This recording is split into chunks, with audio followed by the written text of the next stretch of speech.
할렐루야. 8월 6일 화요일입니다. 열왕기하 19장 29절부터 끝절 37절까지 말씀을 읽고 은혜 나누도록 하겠습니다.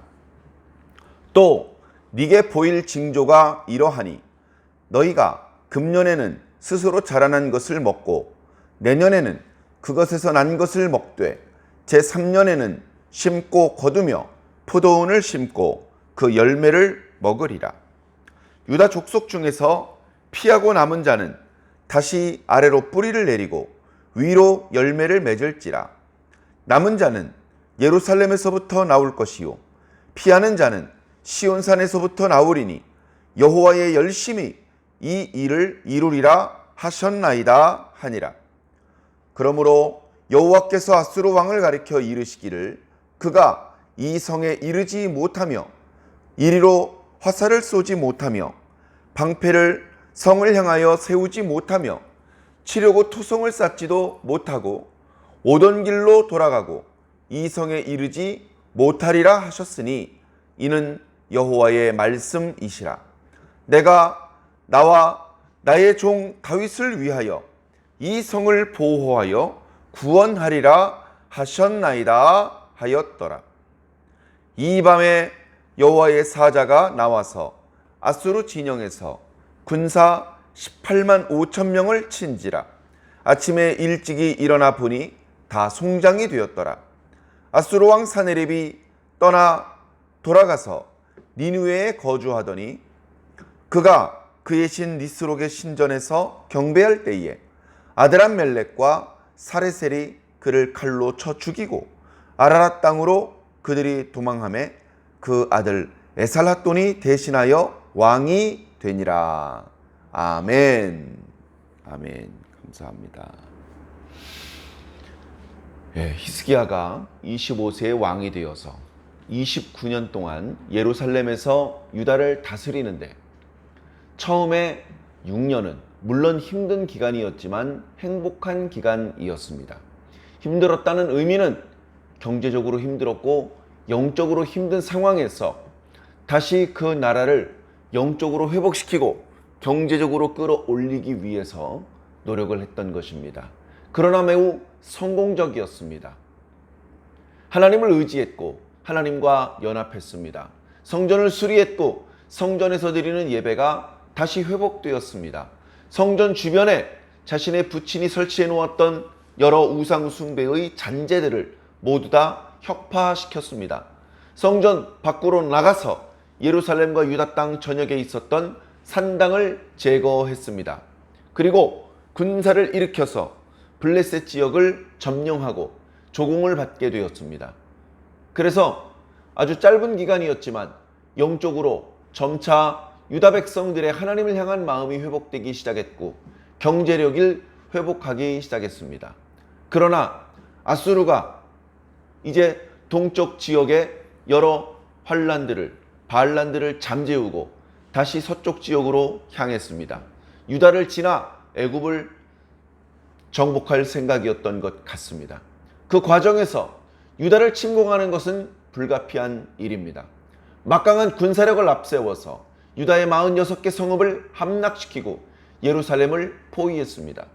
조공을 바치기로 약속을 하며 항복을 하겠다고 했지만 히스기야가 바칠 수 있는 조공은 얼마 안 됐습니다.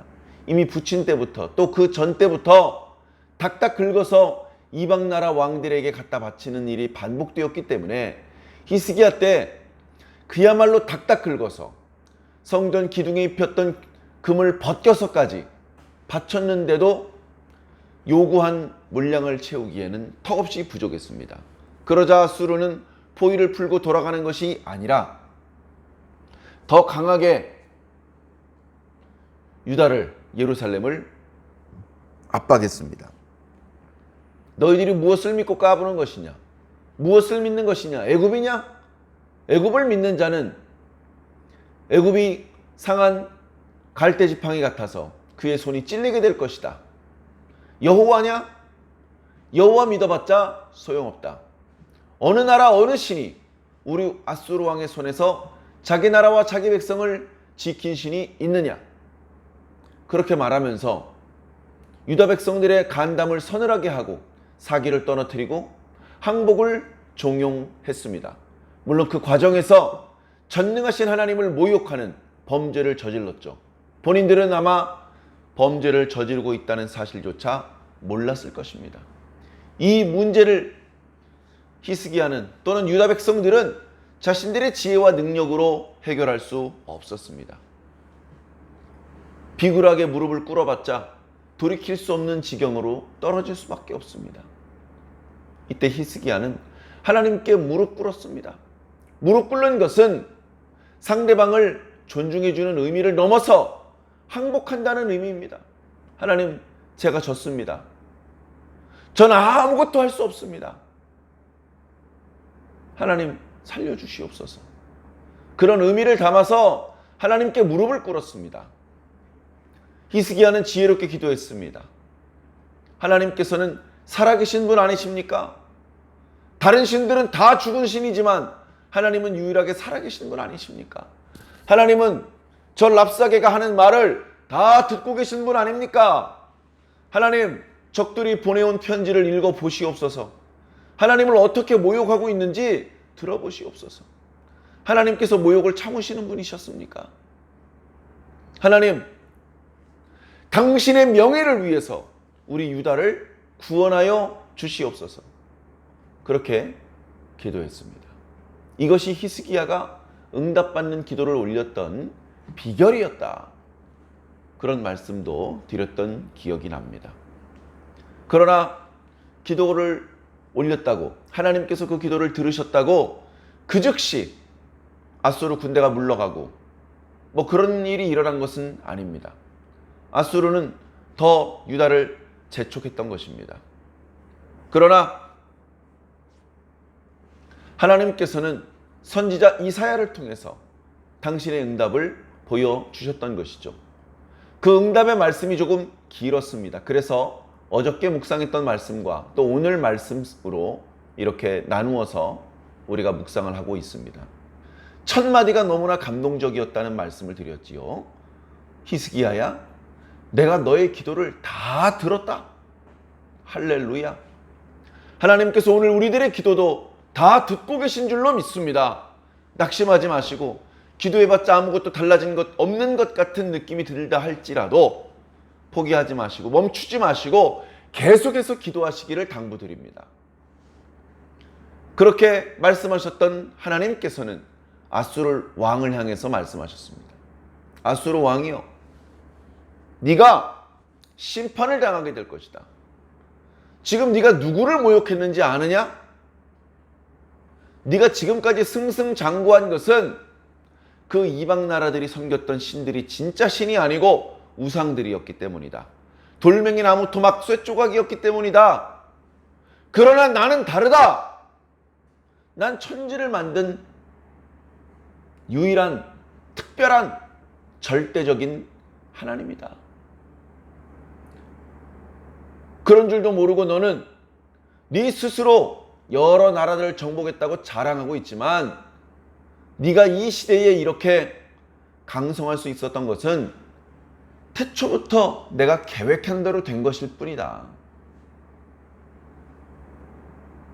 네가 이렇게 강성한 것도 내가 강성하게 해준 것이고 내가 너에게 한 때를 준 것이고 내가 너에게 기회를 준 것이다. 그러나 네가 그것을 깨닫지 못하고 나를 비방하였으니 너는 이제 나의 심판을 받게 될 것이다 라고 말씀하고 있는 것입니다. 그리고 오늘 말씀은 아수르 왕에게가 아니라 유다 백성들에게 주시는 말씀입니다. 너희들 아수르 때문에 힘들었지. 말해 뭐합니까?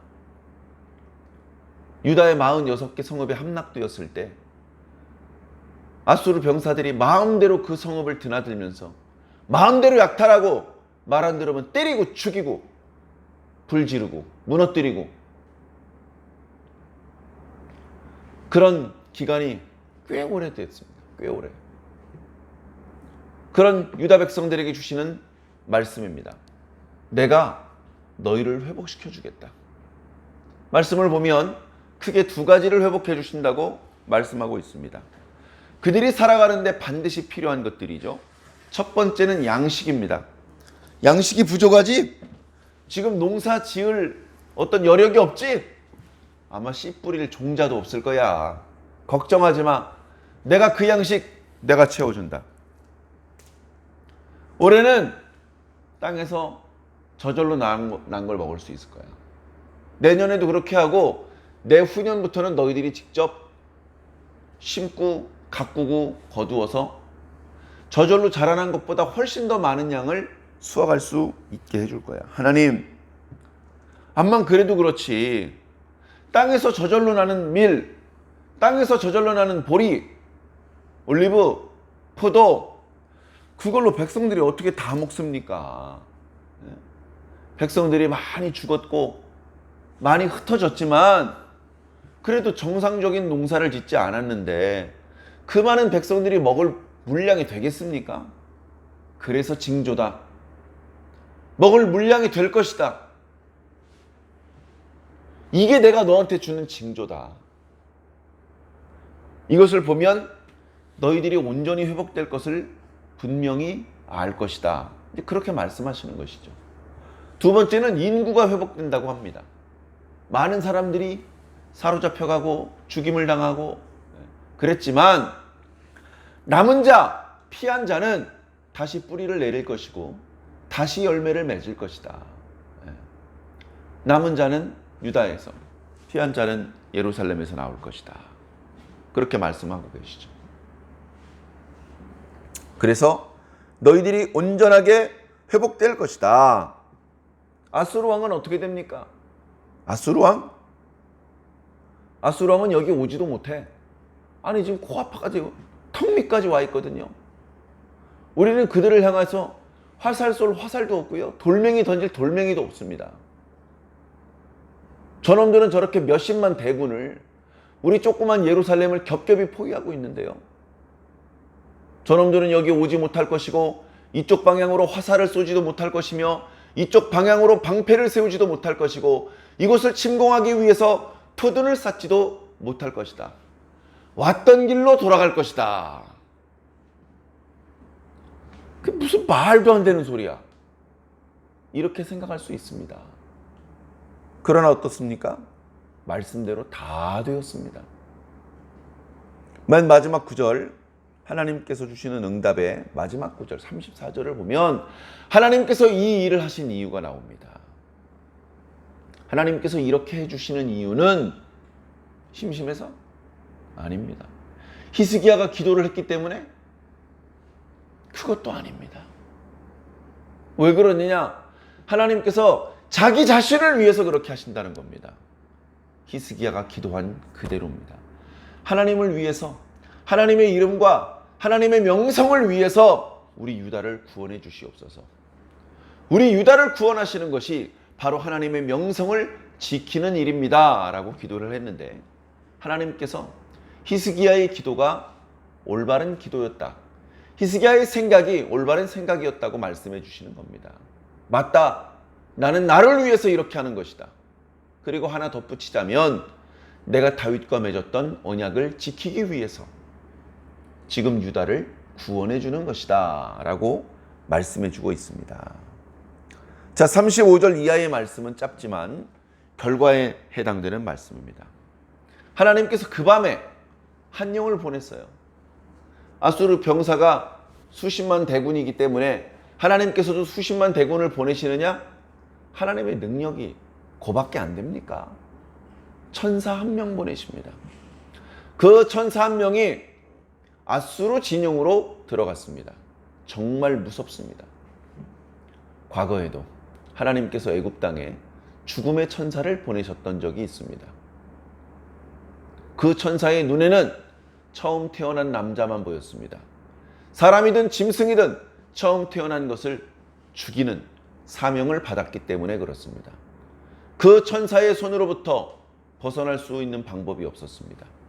모든 처음 난 장자는 다 죽었습니다. 다만 1년 된 어린 양의 피를 우슬초에 찍어 문인방과 설주에 발랐던 이스라엘 백성들의 집에는 그 천사가 들어가지 않고 뛰어넘어갔다. 유월했다라고 해서 유월절이라는 절기가 시작된 것입니다. 그 죽음의 천사가 그때뿐입니까? 하나님의 한 뜻을 이루기 위해서 하나님께서 이렇게 무서운 천사를 보내신 적이 종종 있습니다. 우리가 잘 아는 다윗이 범죄했을 때 다윗의 두 번째 범죄는 인구조사한 것이었죠. 인구를 조사하자마자 후회를 했지만 하나님께서는 그에게 벌을 내리셨습니다. 어떤 벌을 내릴까 네가 골라라. 다윗은 전염병이 도는 그것이 가장 기간이 짧기 때문에 그것을 선택을 했습니다. 하나님께서 죽음의 천사를 보냈습니다. 죽음의 천사가 예루살렘과 유다를 종횡무진 돌아다니면서 전염병이 돌게 만들었고 하루에 수만 명씩 죽었습니다. 다윗이 너무나 마음이 아파서 하나님께 무릎 꿇고 기도했습니다. 차라리 저와 저희 집안을 벌하시옵소서. 그 간절한 마음을 하나님께서 들으시고 또 옆에 있는 선지자가 보고 지금 죽음의 천사가 저기 저 여부스 족속에 살던 언덕에 서 있으니 거기다가 단을 쌓고 하나님 앞에 제사를 드리면 하나님께서 혹시 이 재앙을 빨리 끝나게 하실 수도 있을 것 같습니다. 뛰어 올라가서 아라우나의 타작마당을 사서 거기서 하나님 앞에 제사를 드렸습니다. 하나님께서 그 제사를 받으시고 다윗의 죄를 용서하셨으며 죽음의 천사를 다시 돌아오게 하셨죠. 그 자리에 성전이 세워졌던 것입니다. 사랑하는 성도 여러분, 하나님의 죽음의 천사 무섭습니다. 야, 하나님이 뭘 할 수 있어? 그렇게 함부로 말씀하지 않으시기 바랍니다. 지금 세상에는 핵 무기들이 있고 초강대국들이 여러 가지 최첨단 무기를 동원해서 상대방 나라를 감시하고 있고 여차하면 돌이킬 수 없는 전쟁이 일어날 수도 있습니다. 그러나 그런 와중에 하나님이 더 강하십니다. 인간들이 아무리 뛰어난 무기를 만들어 놓고 수많은 군대를 육성해 놓아도 하나님은 천사 둘도 아니고 한 명만 보내면 그날로 다 죽을 수 있습니다.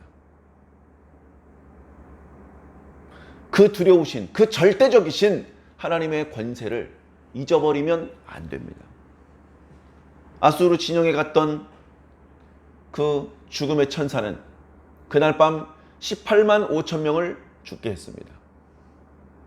엄청난 일입니다. 싸워보지도 못하고 잠자는 중에 18만 5천 명의 영혼을 다시 거두어 가신 것입니다. 아침에 일찍 일어나 보니 송장만 가득합니다. 아수르 왕 산헤립이 함께 그 주변에 있었는데 살펴보니 다 죽었습니다. 어떻게 된 영문인지 모르겠습니다. 야, 이거 위험하다. 이 사실을 주변의 적들이 알면 쳐들어올지도 모른다. 남은 병사가 수십 명밖에 안 되는데 적들이 수백 명만 몰려와도 나는 생포를 당하고 우리나라는 망하게 될 수도 있다.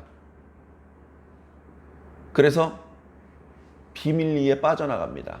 남아있는 병사들을 이끌고 니누에로 돌아갑니다. 무리한 원정을 꽤 오랫동안 진행했던 아수르 왕은 다시 그만한 병사를 불러 모으기 어려워졌습니다. 산헤립 왕은 군사를 모으려고 해도 이제 백성들이 군대에 입대하지 않습니다. 왜? 아니, 군대를 입대를 했더니 그 코딱지만한 나라 앞에서 패해가지고 말이야, 수십만 명이 죽었대.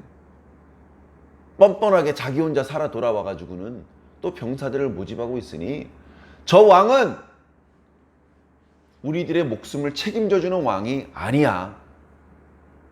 그러다 보니 아수르는 한동안 외부로 큰 군사를 일으켜 활동할 수 없게 되었습니다. 그리고 역사적으로 보면 점점점 아수르의 기세가 꺾여서 결국은 멸망하게 되는 지경에 이르게 됩니다. 결국 하나님께서 하신 일이에요. 하나님께서. 사람이 당시 분위기로 보았을 때 어떻게 아수르를 무너뜨립니까? 그러나 하나님께서 천사 한 명 보내셔서 아수르를 망하게 하셨습니다. 역사적으로도 그 흔적이 남아 있습니다. 아수르는 의외로 자신의 시대에 있었던 일들을 많이 기록했습니다. 제가 종종 아수르가 유다 땅에 들어와서 유다 성읍 46개를 점령했다라고 말씀드렸는데, 그것은 성경의 기록이 아니고 아수르 쪽의 기록입니다. 그걸 일일이 점토판에다 기록을 해놓은 거예요. 라기스라는 곳을 점령을 했던 모습, 그런 모습이 부조로 그림의 형태로 지금도 보존이 되어 있습니다. 자신들이 전쟁에서 승리하고 영토를 넓히고 이런 혁혁한 공로를 글로 남기고 그림으로 남겼던 것이 아수르 민족들의 어떤 특징이었는데, 그들이 예루살렘을 함락시켰다면 당연히 그 기록에 남아있을 것이고, 당연히 그 모습이 그림으로 남겨져 있을 것입니다. 그런데 그런 게 없어요. 유다를 공격하러 갔던 기록은 있는데 그 뒤에 아무 이야기도 없습니다. 점령을 했다면 점령했다고 기록했을 것입니다. 그 이후에 어떻게 되었는지 기록되지 않았습니다. 물론 18만 5천 명이 죽었다, 꽁지 빠지게 도망쳐 나왔다, 그런 기록은 없습니다만, 결국은 유다 예루살렘 앞에서 그들의 정복은 끝났죠. 그 이후로 변변하게 주변을 침략하고 반란을 잠재우고 그랬다는 기록이 없습니다. 그리고서 그는 신전에서 자기 신에게 경배를 드리다가 죽임을 당합니다. 자, 이 사건은 물론 산헤립이 예루살렘 앞에서 급하게 도망쳐 나온 후로 꽤 오랜 후에 일어난 일입니다. 꽤 오랜 후에. 꽤 오래 후에 일어난 일은 하나님의 일이 아닙니까? 즉시 죽어야 하나님의 예언이 성취된 것입니까? 그렇지 않죠. 어디서 죽을 것이다, 어떤 방법으로 죽을 것이다 라고 예언을 하셨는데 언제 죽을 것이라는 말씀을 하지 않으셨지 않습니까? 결국 하나님을 비방했던 산헤립은,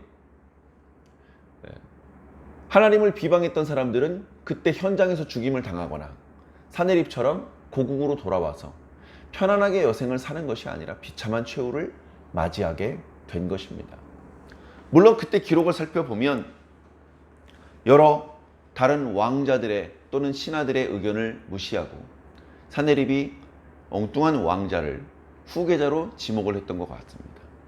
그것에 앙심을 품었던 산헤립의 아들 둘이 자기 아버지를 신전에서 죽였습니다. 신전에는 칼을 가지고 들어갈 수 없습니다. 그래서 산헤립을 보호할 수 있는 호위병사가 별로 없었던 것이죠. 그때 몰래 칼을 가지고 들어가서 아버지와 함께 신전에서 경배를 드리는 척하면서 아버지를 죽인 것입니다. 그러나 결국 그들은 왕이 되지도 못했습니다. 엉뚱하게 에살핫돈이라는 또 다른 아들이 산헤립의 뒤를 이어서 이제 아수르의 왕이 되었죠. 결국 하나님의 말씀이 다 이루어진 것입니다. 오늘 말씀에 보면 여호와의 열심이 이것들을 이룰 것이다 라고 말씀하고 있습니다. 하나님께서 잊지 않으십니다. 하나님을 비방한 자들은 반드시 죽게 하십니다. 하나님을 끝까지 의지했던 자들에게는 반드시 은혜를 베푸시고 회복시켜 주십니다. 하나님께서 살아계시다는 것을 보여주시는 것이죠. 물론 뒤에 이어지는 말씀을 보면 히스기야가 말년에 실수를 하는 이야기들이 나타나고 있습니다.